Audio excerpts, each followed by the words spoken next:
Good evening, people. It is 10 o'clock. That must mean only one thing. It is grounded LFC on First 11. And we've got a very good panel tonight. And, of course, I'm not wearing my fleece because I'm feeling blue, but I suppose every Liverpool fan will be feeling blue after the weekend's result. Got a lovely panel, as always. We have Mr. Steve Plunk, as always. How you doing, Steve? I'm all right, mate. I'm full of head cold, so you have to bear with me if I sound like a Dalek. But we'll soldier on, mate. The things we do for podcasting, eh? Absolutely. Also got Mr. Rack Sting as well. How you doing, Rack? Yeah, not too bad, Doug. Obviously, kind of getting over the result yesterday, and yeah, it's the kind of ensuing craziness that always seems to follow any kind of a game that the points are dropped. But yeah, apart from that, I'm good, mate. Excellent. And also from Copt Pods, we also have Mr. Dean Davidson. How you doing, Dean? Hey, how's it going? Yeah, I'm doing well. Social media's been a bit lively. But yeah, hasn't it just? Generally, yeah, I'm doing okay. When is social media ever not quiet? Anyway, Yeah. but Come on, Doug. It's gone to whole new levels in the last week or so, mate. Oh, gee, hasn't it And we've just? got an international break, which is bound to bring up all the comparison nonsense that we have to listen to week in, week out, and we'll be falling out with everybody, mate. You just got to love it, haven't you? Absolutely, absolutely. Well, there's only one place to start, and it is obviously the game yesterday between West Ham and Liverpool. West Ham winning by 3-2. Steve, I'll start with you. Overall thoughts on the game yesterday? I was gutted, mate, disappointed. In fact, I found myself annoyed with the standard of the defending, if I'm being honest with you, mate. I mean, I've locked horns with Terry Flowers from the terrace this evening, or I've replied and he hasn't bothered coming back to me.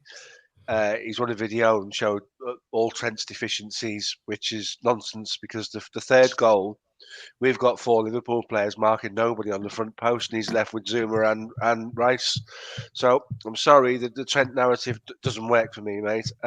We were defensively as a collective unit very, very poor. And I found the game really difficult to watch, and towards the end, I found myself annoyed. That's not really somewhere I want to be. No, absolutely no. Dean, what were your thoughts on the game yesterday? I thought we started off playing well. I thought we had periods of play in which we were controlled.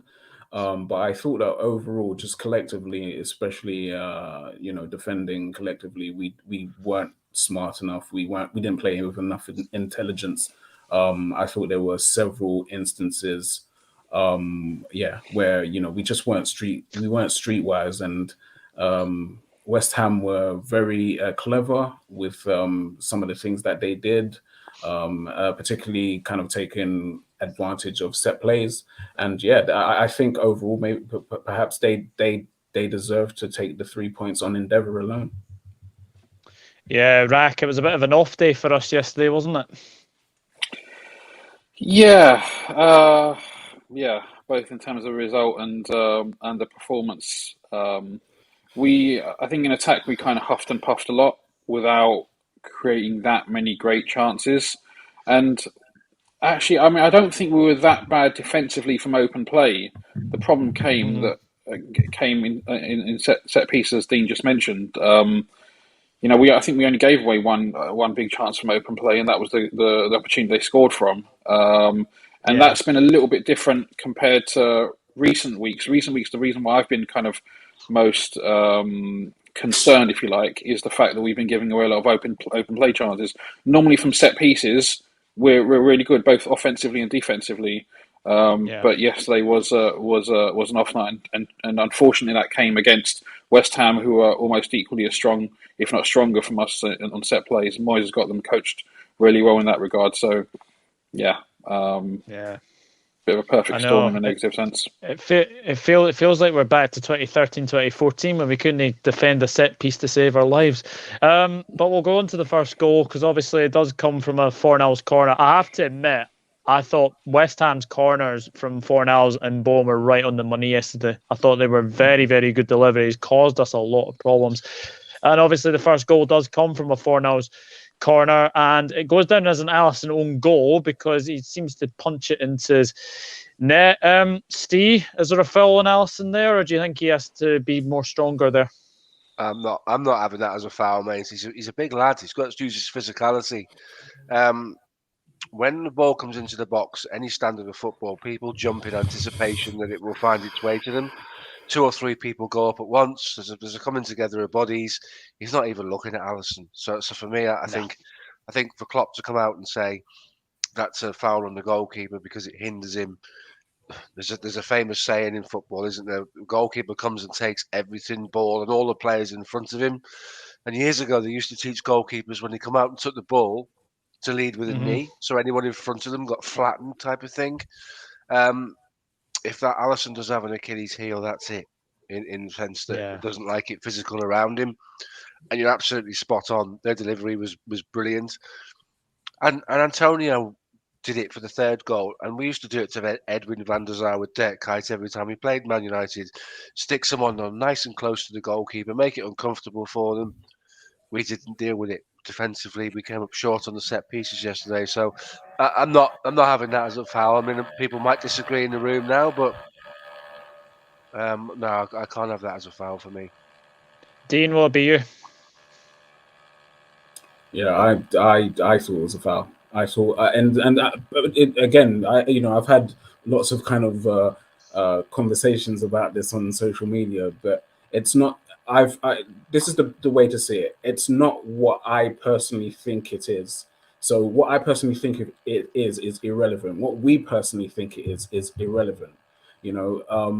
It's soft. If you're asking any football player, it's soft. But in the professional game, you have to ask yourself a very simple question. Have you seen things like that chalked off for obstruction on the goalkeeper? And the answer is yes. We've seen it be chalked off for less. So, for example, De Gea against Van Dijk against De Gea when Bobby Firmino scored his goal, and that was chalked off, and that was entirely for less. There was no arms, there was no obstruction. It was 2 players who jumped straight up for the ball. But it was chalked off. And what I kind of come back to is we cannot get into a place where we are, saying similar incidents are both fouls and not fouls. We have to be consistent. Is the game really soft or is the game tough? Because right now it feels like the game is really soft. So it feels like you're giving away, those incidents are deemed fouls. So you just have to be consistent with that. And if you're being consistent, then that's a foul. It's as simple as that. Whether I believe it's a foul or not is a completely different thing. Yeah, I think just come in on that one. Sorry, Doug. You're absolutely 100% right, Dean. Van Dijk's isn't a foul either. So it's about where do we draw the line of protecting the goalkeepers? I don't think either of them are fouls, to be honest with you. So it's that lack of consistency, and I'm sure we'll touch on it. You see it again with the Cresswell challenge. There was a lack of consistency in 2 decisions over 2 games yesterday, and I'm sure we'll get onto that. All right, Jack. Exactly. All right, lads. Cheers. Thank you very much for having me on, lads. Apologies, I'm a bit late. I was waiting for the link anyway, but hope you had a lovely night anyway. No problem. No problem. You're more than welcome. My head's been falling off on some of the replies I've seen on Twitter. Mad. I had to do a quick video because my head was going to roll off. Rack, what did you make of the first goal yesterday? Did you think it was a foul on Alisson? Look, I think it's debatable both ways, and I don't know if this is an influence. I've got fireworks going off in the background. What the hell? I think one of the directives that's come in this season is unless VAR sees there to be a material error in the initial decision. Or significant error in the initial decision, then they're going to kind of go with the referees on field, and I think that's maybe why it wasn't chalked off. It's borderline. I would say it probably I would say it isn't a foul, but like you've said, they've been given in the past and they haven't been given in the past. I don't know. I guess that's what you get with you are going to get some inconsistencies when referees are humans, and I don't think inconsistencies can be ruled out completely. It's just it's a bit annoying when it doesn't go in your favour, obviously. So. Yeah, 100%. I'm going to give my take on this. I did not think it was a foul. I think he has misjudged the flight of the ball. And again, I've been a goalkeeper, and I've always been told that you have to be stronger to actually get that ball. So for me, I think the first goal is legitimate. But we go on to the Cresswell challenge, Jack. Red or no red for you? Not a red for me. Is that mine? That's not my mic, is it? It's not mine. Yeah. Yeah, it wasn't a red card for me personally, mate. I know when you freeze frame attack challenge, it does look kind of bad. But as the lads have already mentioned, the inconsistency from the Premier League refs and refs around Europe, it depends how the refs feeling on the day, how they deal with these challenges. It could have changed the tide of the game, but in reality, you didn't get sent off. You got to carry on. But for me, it's football, mate. You get the challenges your way some weeks, and then sometimes you get them the other way. And obviously, the Paul Pogba challenge when we played United is a completely different challenge for me personally. But it would have been possibly a yellow, but not a more than a yellow for me, mate. Yeah, Steve, red or no red for you? I think Jack's just touched on it there. If we go back to consistency, if you're given a red card, it was a red card in the Everton game for something similar. Then you've got to follow that as a marker. Paul Pogba should have been sent off against Wolves for something very similar that he did to Neves on the edge of the box. So what they've got to do is they've got to sit down and look at this. Jordan Henderson gets up quite quickly, which is the typical Jordan Henderson thing to do. If he does an Arthur Masuaku and rolls around on the floor for 20 minutes, like everyone's been mocking on Soccer AM and stuff, then the referee's got a decision to make. But Henderson makes it easy for the referee.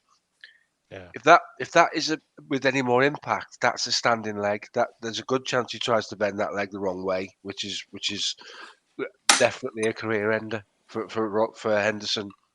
It's a really bad challenge. It didn't make too much contact, which is why the referee kind of didn't go with the card straight away. All I'd ask for anybody that looks after the game in terms of the rules and VAR and stuff like that is one rule for everybody. That's a reckless challenge. I can see why Jack says it's not a red card. I can see that. But if the one in the Everton game is, then so's that one. And that's where we don't have a consistency. Yeah, absolutely. Dean, did you think that was a red card? Yeah, absolutely. It wasn't even debatable for me. And in fact, I think it's a red card in two ways. I think, firstly, it's a red card, as Steve says, about kind of maintaining consistency. And if you look back into the Everton game, or you look at the Paul Pogba challenges, they are very similar. I don't see much difference, even though, Dermot Gallagher's come out and he's talked about point of contact. He's basically just said this kind of catchphrase and just left it as, that's the reason why it's not been given as a red. But the second reason is that there is intent. And a few professional players have mentioned that is the kind of challenge that you make when you are basically trying to hit ball and man, just to let them know that you're kind of there, sort of thing. So what you're doing with the follow through. You're actually trying to get the ball, but you're actually trying to take the man as well with the follow through. And on intent as well. If you have a game where the referees understand what is happening in that instance, it's a red card just for the intent itself. So yeah, I mean, for me, it wasn't debatable. A lot of people have kind of had all kinds of comments regarding the challenge, but for me, it was a stonewall red. Rack, I mean, it does come into the category of endangering the player's safety, and obviously, it is a very, very bad challenge. Did you think that was a red card? I mean, in some ways, it's kind of similar to the situation with Alisson, where you've definitely seen those given. And I think what the VAR came out with after, or the explanation that was given afterwards, was they didn't think it was forceful enough. I mean, these things are so difficult to determine. I know absolutely what Dean's saying. Anyone who's played football, especially if you've played as a defender, every now and then you want to go in with a hard tackle, take the ball and definitely clear out the man as well. I played as a centre back, so that, that wasn't an uncommon challenge for me. But look, it goes either way. It can go either way. If the referee decides that's a red card, I don't think the VAR would overturn it. I don't even know if the referee didn't give anything. I don't think he gave a yellow card. No. So it was just one of those ones, and yeah, it just some things that were borderline in the game yesterday didn't go our way, and I think this was another one that perhaps didn't. But I also, I'm not going to. I don't cry is not the right word to put it, but I'm not going to put too much of a stress on it because we had the game in our own hands. There was plenty of stuff we could have done, or we tried to do up after that point, and we still didn't do enough to win the game, unfortunately. I think with that challenge, though, boys, is that, what you've got to do is you've got to take out that thin line between no intent and ending a guy's career. So you've got to outlaw that type of challenge. And in outlawing that type of challenge, the next person that does it needs a red card. And the next person after that does it also needs a red card, because what VAR are saying is, we didn't snap his leg, so we didn't think we should send him off, which is absolutely balmy, mate. Absolutely mental. You've got to stop that type of challenge completely, haven't you? I think there was someone on social media who summed it up and basically said the reason that Henderson hasn't been injured there is pure luck. That's it. If his leg is planted, he gets injured. If he's if he goes in any harder, if he goes in tougher himself, he gets injured. So I mean, it's a case of you have to clamp down on those reckless challenges altogether, because it really does come down to luck whether somebody is okay or is their whole career is ended. It's on referees, boys, as well. So the offside rule this season, there's going to be a challenge or something this season when the ref doesn't flag. I know they're the rules this season, not done it instantly, but someone's just going to go absolutely clattered into someone this season. That could have been prevented, and everyone's like, well, it's the rules, isn't it? But someone to be seriously injured. And it's all these referees in the Premier League. Mike Dean's probably the biggest worst out of them. They've all got this big persona about themselves. They love being on camera and everything. And as Steve alluded to, and the lads already, and everyone on social media and around the world, there's no consistency across the board. Whether you go from League One, League Two, Championship to the Premier League, they're all singing on the different hymn sheets. Even watching a match of the day, all of them are different decisions. And it triggers me, but I can't see the standard of refereeing improving anytime soon, especially in the Premier League. No, definitely not. But we will go into the equaliser, and I mean, Steve, I'm running out of superlatives to describe Trent from free kicks. My goodness, what a goal! It's just really clever the way they shift the ball into the space for him to whip it over the smallest part of the wall. I've been a little bit critical of Trent's free kicks of late. He strikes me as a guy who strikes the ball and he's quite lazy with his technique. But, this isn't the first time we've seen him whip one into the top corner. He's got no time to work with that ball.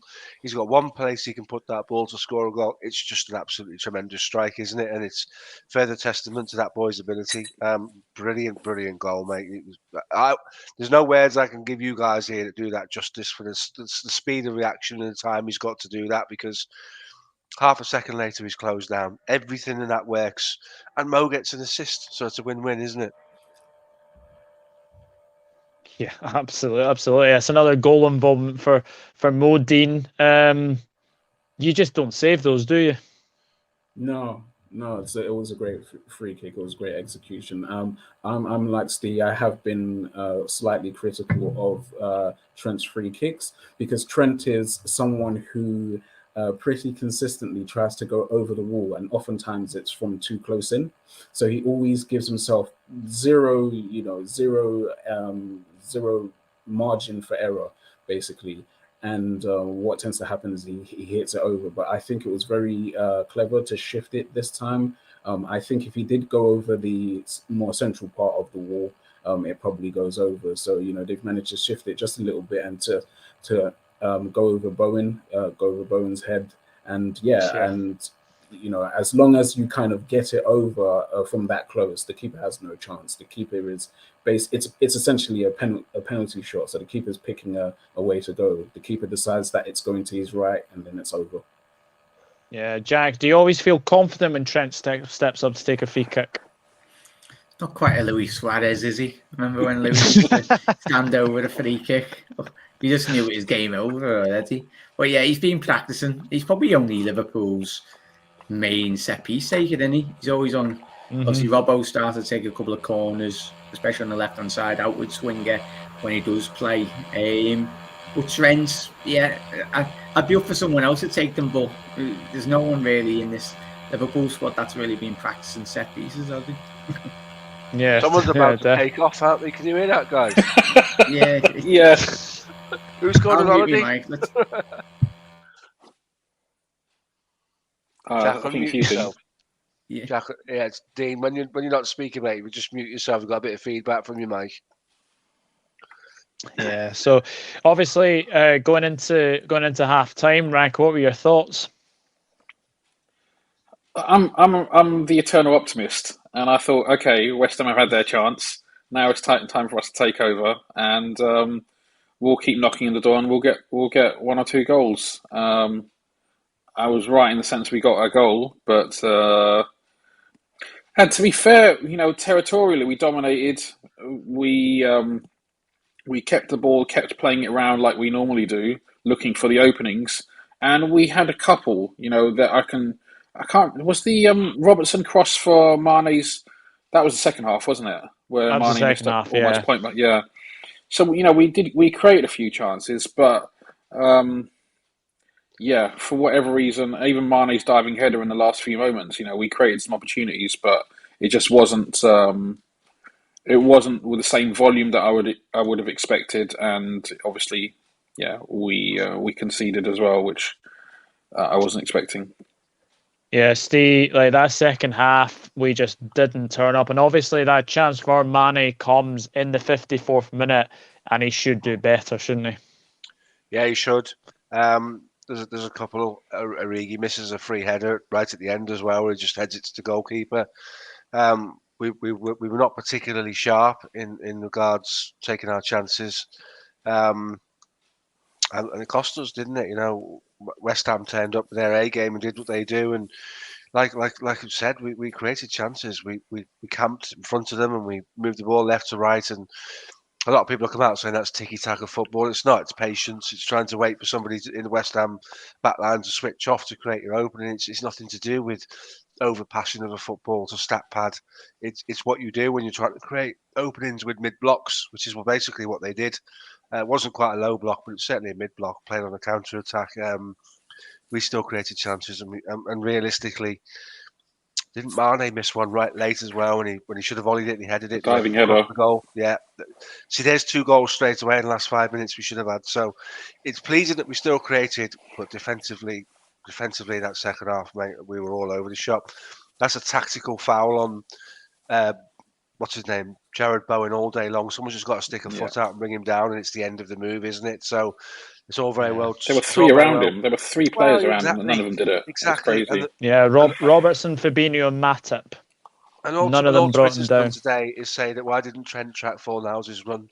Because he doesn't expect Jared Bowen to get to there. And when they've watched the video today in training, they will say to Trent, "You've got to continue your run in the case of worst case scenario." But Klopp and Pep and Linders would have said to them, "Why the hell didn't you pull him down? Why didn't you bring him down?" Yeah, because just take a yellow card, like that, aren't we? You know what I mean? We should be doing them types of things. Take a yellow card. Take a yellow card. Yeah. Ooh, that's a good question, Jack. I'll give you that question. For the West Ham goals, probably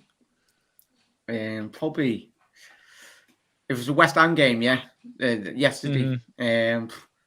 None of them really. I was like, I've seen Sunday League goals better. We've scored better goals than that. It's classic Stoke Burnley tactics in it. Atletico Madrid, Diego Simeone, just pump the ball in, get it in the mixer, and just pray that one of your lads gets on the end of it. One of your big lads. It was no classic. Yeah. Tiki taka, as you say, goals where you just 70 passes. He means any game. Yeah. Dean, Alisson's positioning in the second goal has to be questioned. Well, yes and no. I think Alisson, Alisson was in a decent position for it. You're talking about the Fornals goal. Yeah. I think Alisson was in a good position, and he made a decent attempt to try to keep the ball out of the net, but obviously he wasn't able to get down quickly enough. Perhaps he could have gone with his feet. That seems to be a new fad that is in the game, which just allows you to get the closest limb possible to make the save. But I thought that he was a bit unlucky with the second goal. I know that people have kind of been adamant that he was at fault for all three. I think for the second one, I'll give him the benefit of the doubt. The player is really close. He's not. He doesn't. It's essentially a penalty shot from there. So you're just kind of picking a side, and you're hoping that you're able to get enough on it. I don't know what more he can do positionally or in terms of the save to stop it from going in, other than to just try to get down quicker, try to get a meteor hand on the ball. Yeah. Look, I mean, he's anyone who's going to question Ali in one-on-ones, needs their head looking at, because really he's the best one-on-one goalkeeper in the Premier League at the very least. He's saved us numerous goals already this season in one-on-one positions, and I don't think that you have to look at what could he have done different. Like, are we saying that he should have thought about his hand or whichever limb it took a deflection off, because it took some kind of deflection and ended up kind of bobbling in a little bit. So he got a limb or a part of his body to the ball. It just wasn't enough. Now, okay, you could nitpick and say, okay, maybe it was a hand. Perhaps he could have his hand a little bit stronger. But I mean, anyone who's played football, you don't, when you're running out to make a save, when you're not think, oh, I've got to keep my hand strong. You just do what you need to do. Like, these things aren't all conscious decisions. And if it deflects off a knee or something like that, like what can you have possibly done? I think he did the best he could, and unfortunately on this occasion, unlike the vast majority of other occasions this season, it just wasn't enough. Yeah, absolutely. Totally agree with that. And then Jack comes the third goal, and again it's poor defending. Sadio Mane has completely lost the run of Kurt Zouma, and Kurt Zouma's got a free header. Yeah, this is another Brexit corner. It happens, mate. It's Sean Dyche tactics. It's not unreally to analyse that goal. It happens, as the lads have alluded to already on the show tonight.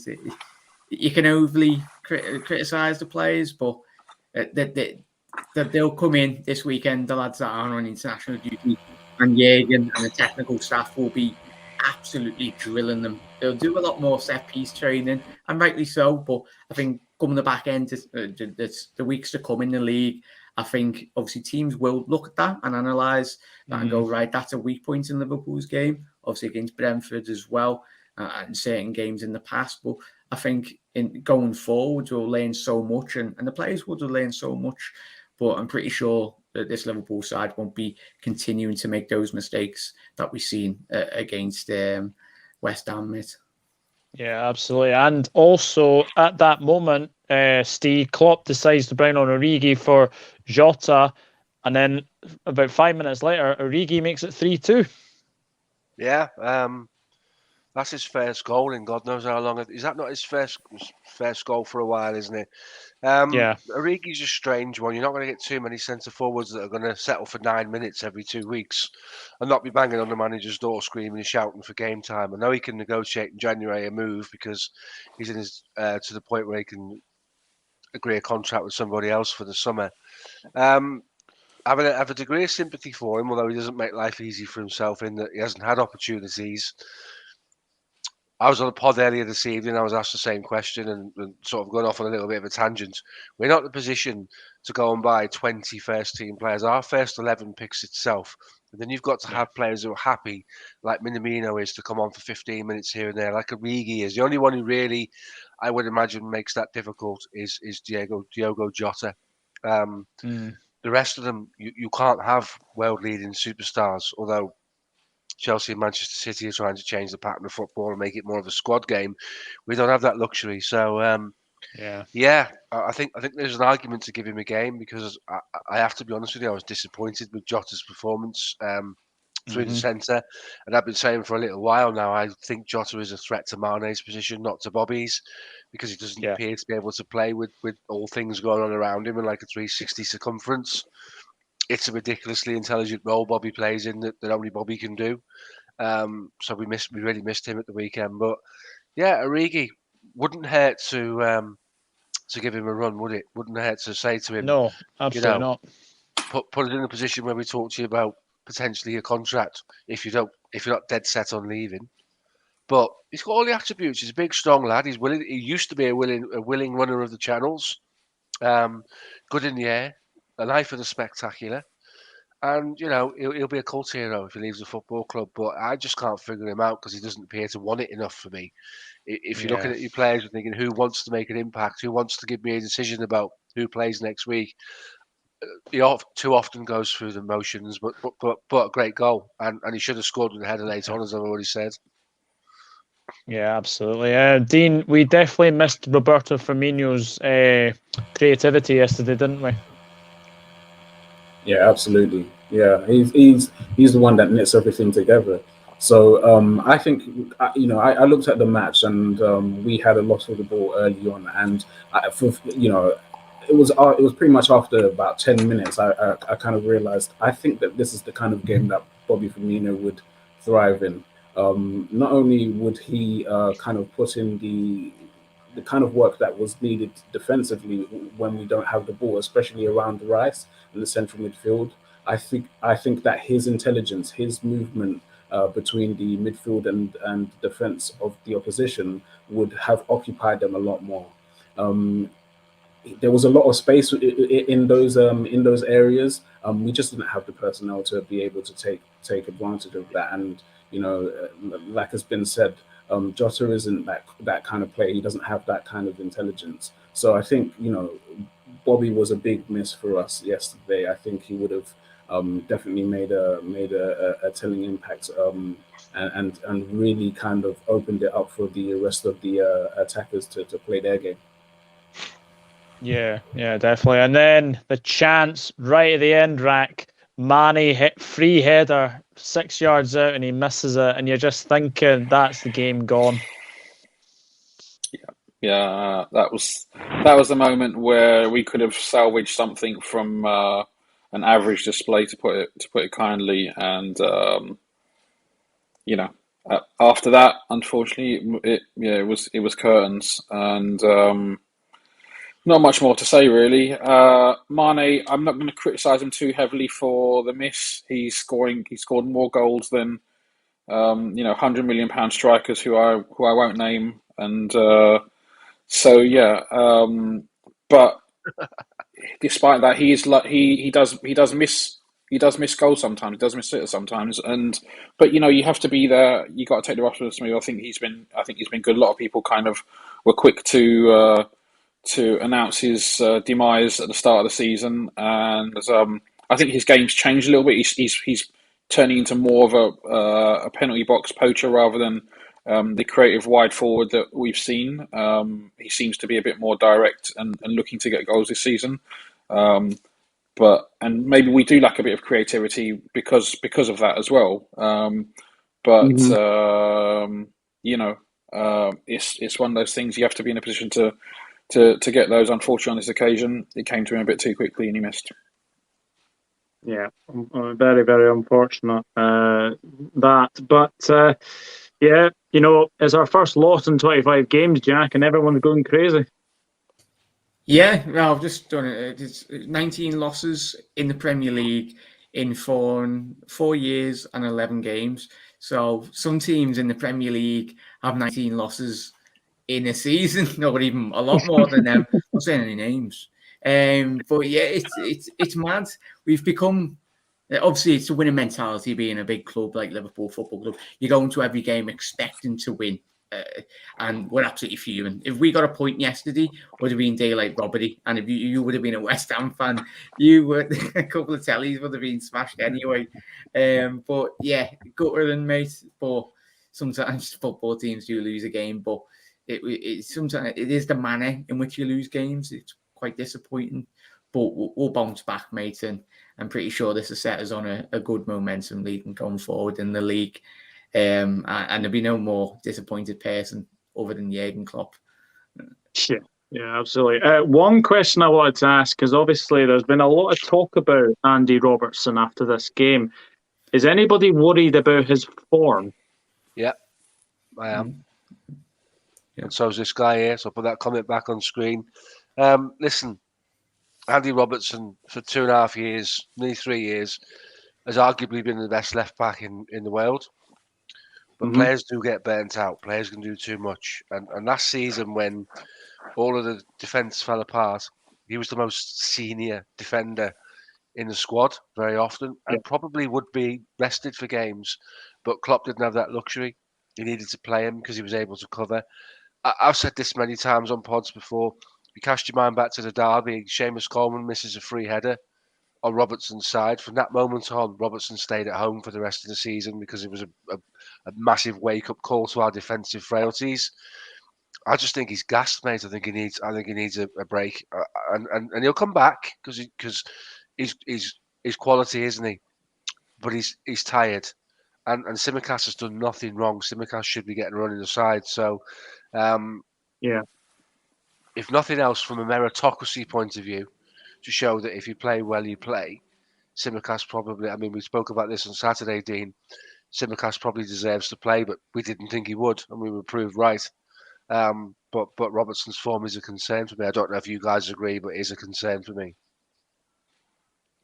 Yeah, very much, mate. It's more for me. I think it's psychologically as well. Like that many amount of games, Doug, as I said on the last show we done, mate. He's played all the national games. He's captain for Scotland, and psychologically, it's probably done him in. And he's played practically every single game for Liverpool for the last 4 years. I think if we all played those games, it takes a lot of you. Even all if you tie in all the social media nonsense that every player gets after every single game. Yeah, the players are human at the end of the day.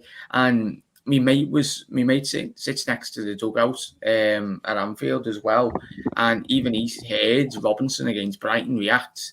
He wasn't 100% sure if it was reacting to obviously one of the technical staff from Brighton's side, but told someone or the area of the stand to F off.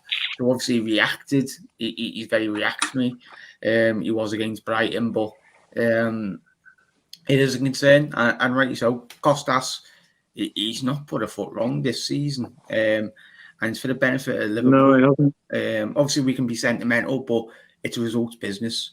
We know how important results can be. 3 points come the end of the season, and give Robbo a break. He needs it psychologically and most importantly physically as well.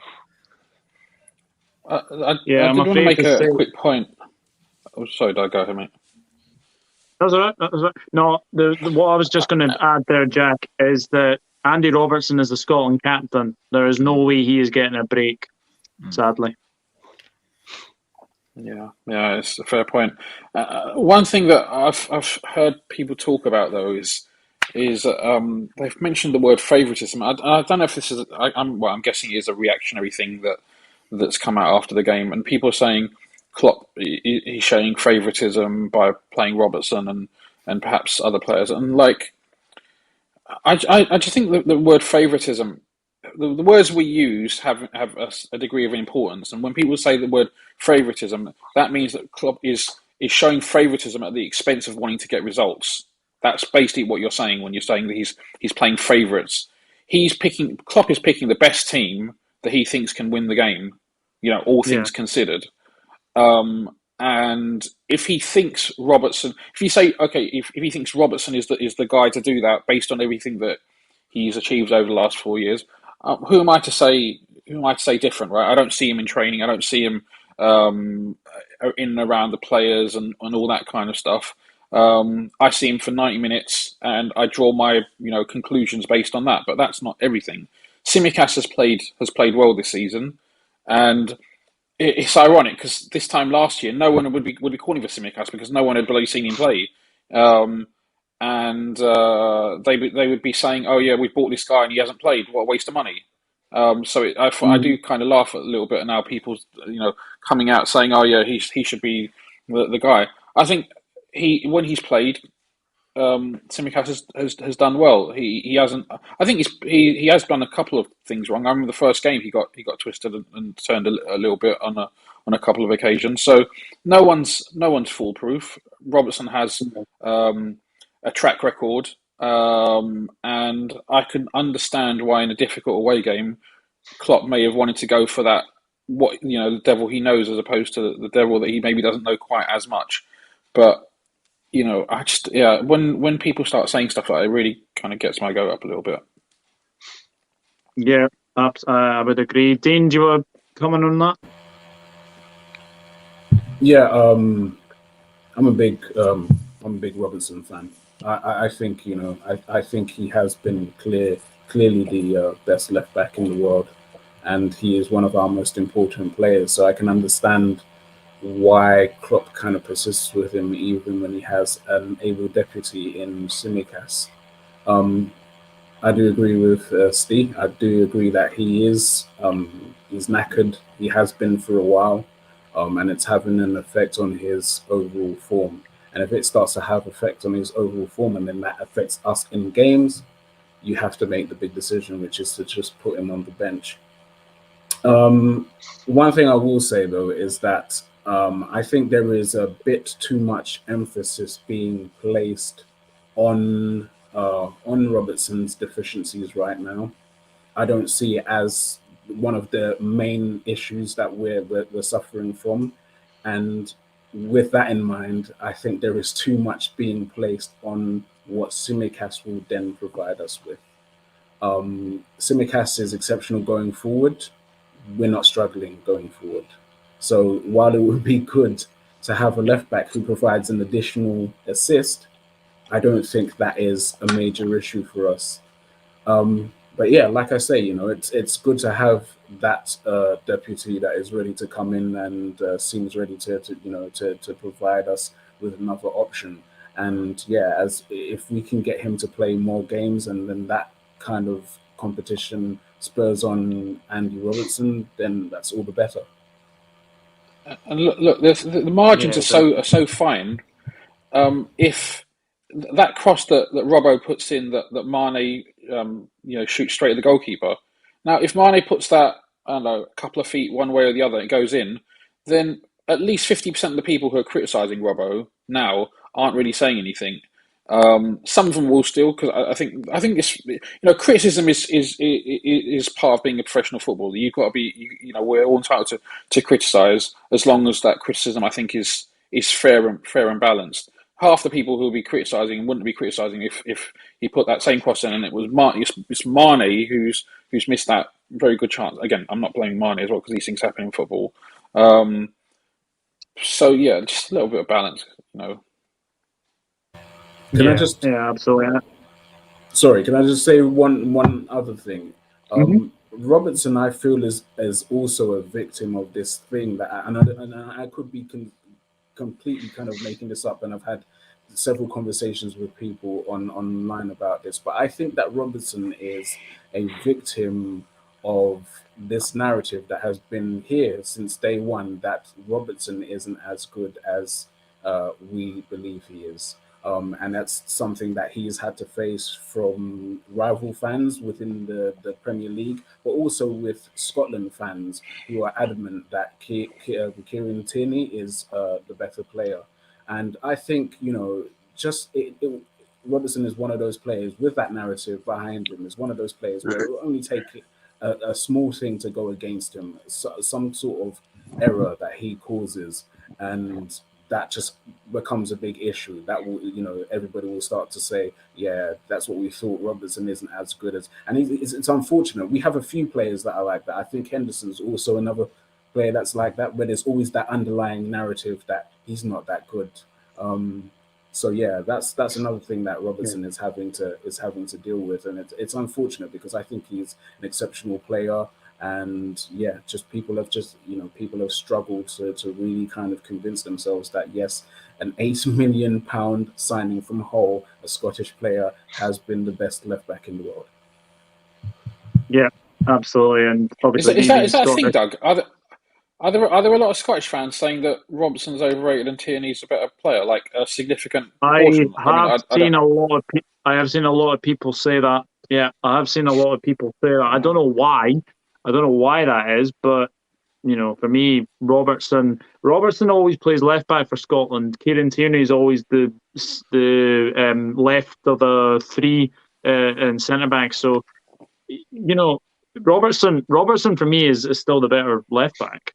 There's no denying that. And plus he's been in the league longer than Kieran Tierney. But Kieran Tierney is a very, very good player. There's I can't say anything other than that. But it's this narrative that Robertson's overrated and Kieran Tierney is the better left back is ludicrous, I'm afraid to say.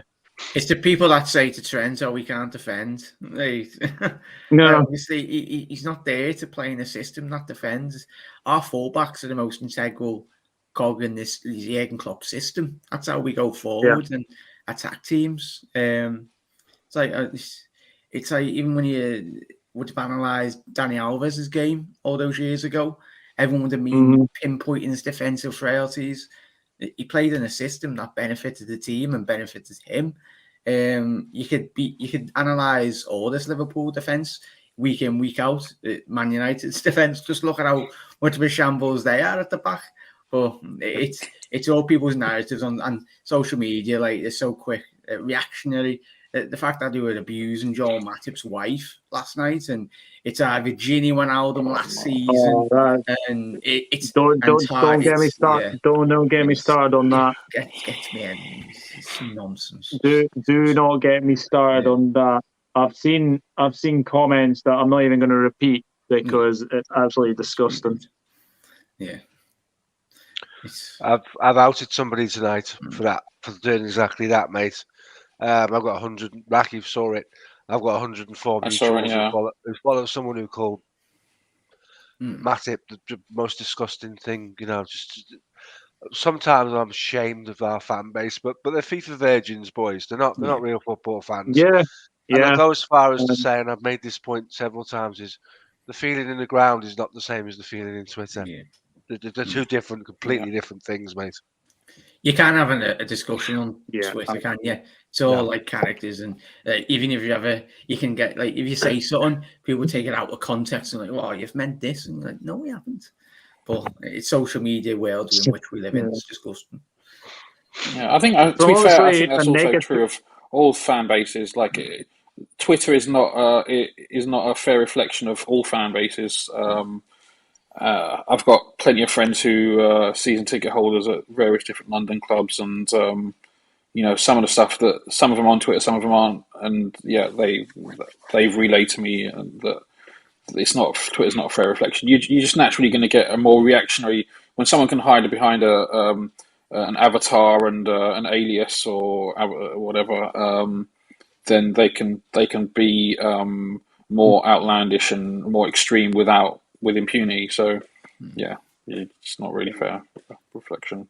Yeah, well, we've obviously started on a negative. Let's end on a positive by saying that we have qualified for the round of 16 of the Champions League, and the first time ever that we have won 4 games in a row in the Champions League group stage. And then we can basically afford to maybe rest a couple of players. How do you think Steve Klopp will look into these last 2 Champions League games?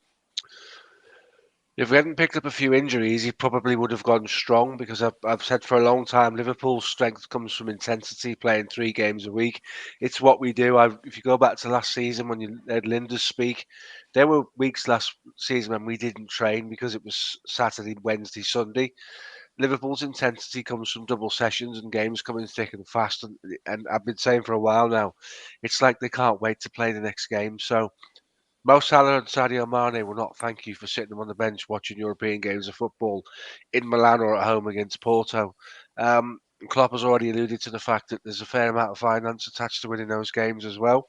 So I would imagine we'll have a hybrid, some strong players, the likes of Curtis Jones and Joe Gomez, and potentially even Nico Williams against Porto will get games.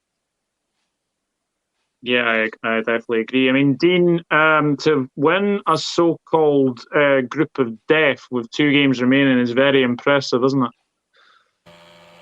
Yeah, exactly. I think not enough has been made of that. That's a rare thing. It's a rare thing that you can go and you can be guaranteed top with 2 games left. It's ridiculous.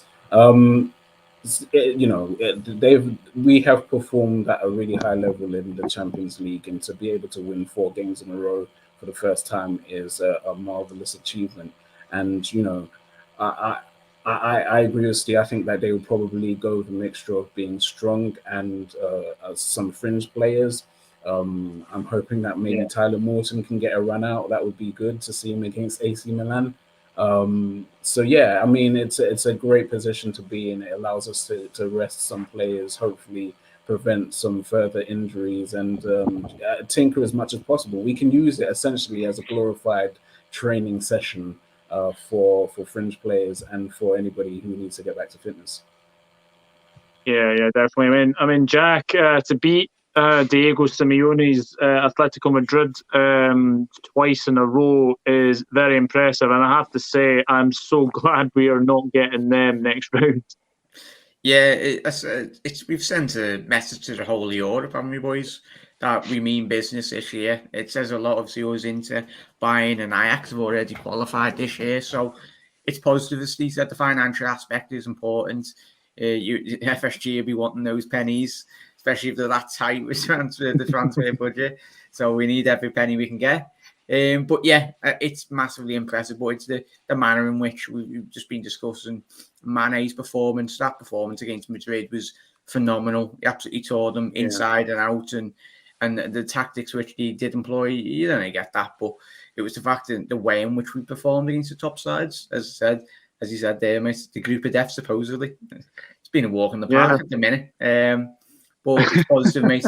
And there's no better night than European night, and long that may that continue with. Yeah, I mean, obviously the red card changes the whole complexion of the game, Rack. But what did you make of that red card? I have to say, I didn't think it was a red card at the time, and I still don't think it was a red card. Listen, my memory is like a sieve, so I've already forgotten what the red card was for. Who was it he got sent off? Felipe. I think it was just all that, wasn't it? It was. Yeah. Where he put the challenge in. Didn't it come out afterwards that it was for the challenge as opposed to any kind of dissent? Because he did put his studs were firmly on. I can't remember who the player was, but they were firmly on his calf. There's no chance of him getting the ball, and although it wouldn't be a leg breaker, it would be. It could. Anyone who's had studs down the back of their calf knows that it's pretty damn painful. So, is it endangering opponent? I think you can argue it was, and I think if it is for anything, it's probably more likely for that. And you know what? I don't care because they got a man sent off. We beat them. Hopefully, we can knock Atletico out as a result because they've got a couple of tough games. They're probably going to have to win both of them, and I would actually really like it if we can not just we have won the group, but relegate Atletico to the Europa League or out of Europe completely, because I don't want to face them at any point further, because we could have a situation at some point in the future if we were playing them where they pull off what they did last time, and so get rid of them now if we can. Yeah. I think we're all in the same aspect. But I'll go around everyone. Who do you think is going through with us, Steve? Who do you think is going through with Liverpool? I've got a feeling Porto might. There's only us that does any good over there, isn't there? So, in terms of other performances, we've talked about this. What was it, 14-2 on aggregate or something stupid like that in terms of goals? AC Milan are a strange side. They're relying on someone even older than Cristiano Ronaldo to score goals, which doesn't seem possible, but it is. I mean, what's Ibrahimovic, 40? And he's the focal point of their attack. You never know what you're going to get with Porto. We do, but no one else does. I just want to see Atletico in the Europa League. That's the only way you can better that in the Champions League is to win the thing, because there's a real problem between the two clubs at the moment, isn't there? So I would take an awful amount of glee in watching them disappear into the Europa League, mate. I really would. Yeah, Dean, who's going through, Atletico or Porto? I think that Porto might go to. Oh, actually, so the next game between Atletico and Porto is taking place at Porto's ground. Yeah. Yes. Yeah, but we play Porto before then. Okay, I think that Porto will still manage to go through. I think that they are a better side than obviously we show when we play against them. I think if they get Atletico back at their ground, I think that they'll give them a good game. I think they will probably just about sneak a result in that game, and then from there, I think that Atletico have it all to do to try to qualify. So I have just a sneaking suspicion that Porto will go through, and that's not just my heart, because anybody that follows me on social media knows that I hate Atletico. I don't like anything about them. So yeah. Yeah, Argentine nowadays, say Jack. Who do you think's going through?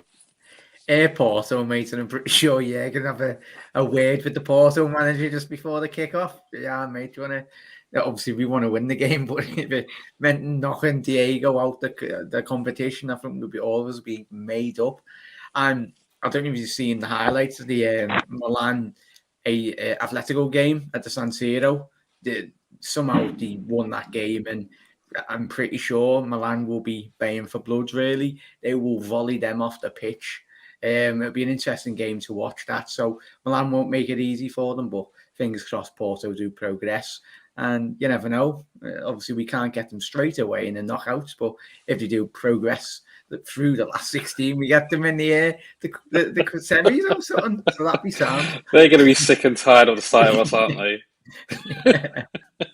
Yeah, I have to say that last game of the group rack, Porto Atletico, is going to be so crucial. Yeah, look, that's going to be the vital game. I think right now, if I had to put money on it, I would say Atletico still to go through, because I can't see Porto coming to Anfield, even if we play a heavily rotated team. I don't think they'll win. I think maybe they get a draw. Milan are playing Atletico in Madrid, so I expect Atleti to get the win there. And then it's going to come down to the last game. I think when the chips are down, at that point, I think if those results happen, then I think a draw will get Atletico through, and they're kind of past masters at that kind of thing.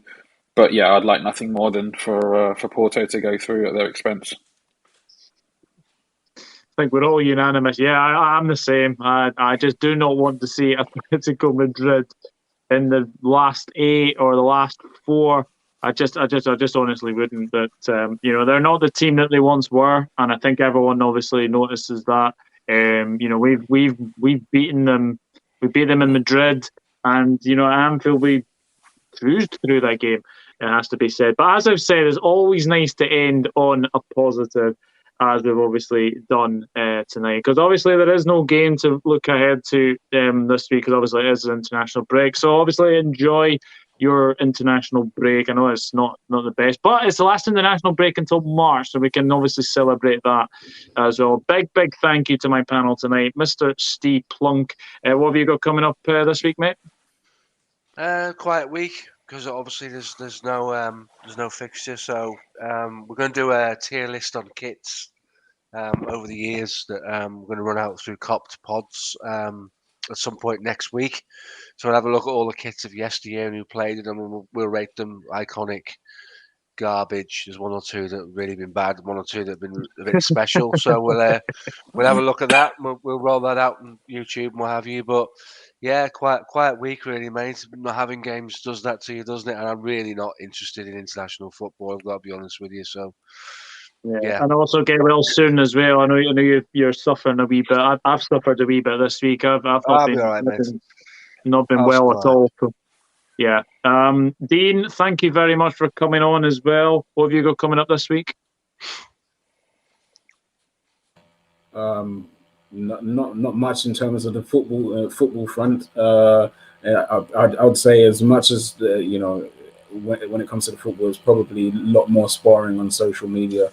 It's been very hostile since the result on the weekend. So yeah, I'm guessing a lot more kind of putting out unpopular opinions and trying to piss off as many people as possible. He hasn't learned. We've all had that well and truly knocked out of us. He's still like a freshman where that's concerned, mate. So yeah, he's got a bit to learn on that score, Dean. I love it. Absolutely. But no, it's been an absolute pleasure to have you on, and obviously I'll get you on my channel very, very soon. Rack, we'll probably see you in a space or two, and probably on the terrace as well.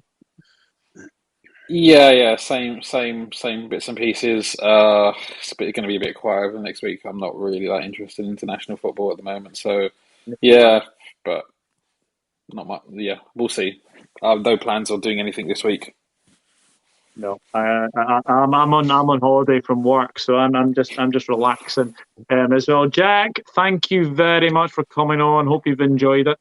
Yeah, thank you very much, lads, for having me on. Really do appreciate you asking, and fully enjoyed it. Lovely to speak to the lads for the first time as well, and everyone in chat. Hopefully, have a good couple of weeks. Well, good week off anyway. Try and relax, and then the Reds will be back to winning ways. But cheers, lads, and have a good weekend, everyone.